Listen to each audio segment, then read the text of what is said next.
1º de janeiro de 1858, Allan Kardec lança a Revista Espírita.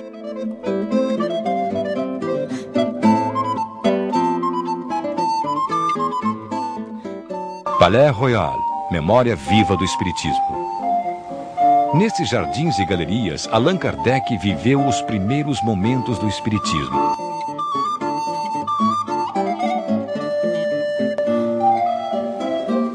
Havia cerca de 6 meses, Kardec realizava em sua casa, a Rua dos Martyrs, uma reunião com alguns adeptos às terças-feiras.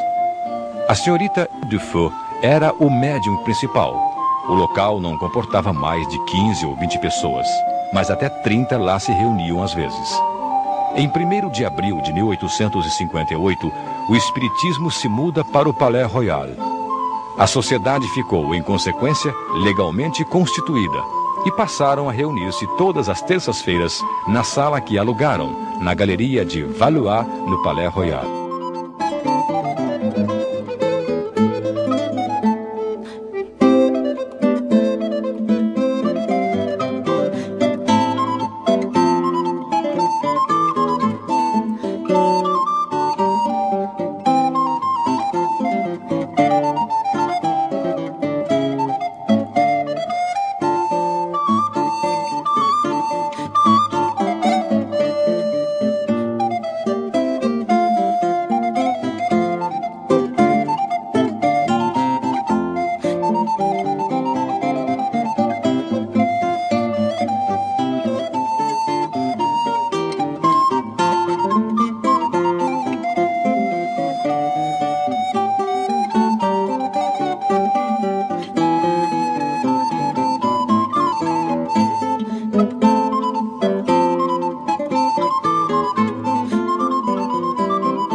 O imperador Napoleão III, cujo interesse pelos fenômenos espíritas não era nenhum segredo, mandou chamá-lo várias vezes e com ele manteve longas palestras em seu palácio acerca das doutrinas expostas em O Livro dos Espíritos. Hoje, os restos do palácio e de seus jardins estão incorporados ao famoso Louvre, por onde passeiam nossos olhos neste momento. O Livro dos Espíritos, lançado na Paris de 1857, foi considerado revolucionário e de vanguarda por influentes intelectuais da época. A Cidade-Luz vivia o apogeu de capital cultural do mundo. Allan Kardec, ou professor Rivail, foi um burguês liberal e pertencia à geração de socialistas utópicos. Para criar uma nova humanidade, pensava ele, seria necessário criar uma nova criança. E para isto, teremos que confiar na ciência. Apliquei a esta nova ciência o Espiritismo, um método experimental. Nunca elaborei teorias preconcebidas. Observava cuidadosamente, comparava, deduzia consequências. Dos efeitos procurava remontar as causas por dedução e pelo encadeamento lógico dos fatos, não admitindo por válida uma explicação, senão quando resolvia todas as dificuldades da questão. Allan Kardec acrescenta que o sobrenatural desaparece à luz do facho da ciência, da filosofia e da razão. O Espiritismo se dirige aos que não creem ou que duvidam, e não aos que têm fé e a quem essa fé é suficiente.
espiritismo veio da França em francês, em primeiro lugar, né?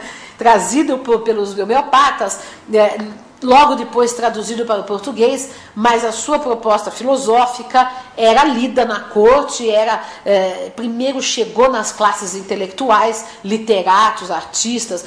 Um grande estudioso dessa questão, o Bertrand Machado, que escreveu o livro Os Intelectuais e o Espiritismo, mostra como na corte corte carioca do século XIX, o espiritismo teve impacto. Todos falavam do espiritismo, inclusive Machado de Assis, Castro Alves, todos os grandes escritores, políticos, intelectuais, Quintino Bocaiúva, Bezerra de Menezes, por exemplo, era um político famoso da época, e ele se converte ao espiritismo e escreve num jornal de maior circulação na ocasião, sob o pseudônimo de Max, junto com Quintino Bocaiúva, abolicionista, republicano, amigo íntimo do Bezerra de Menezes.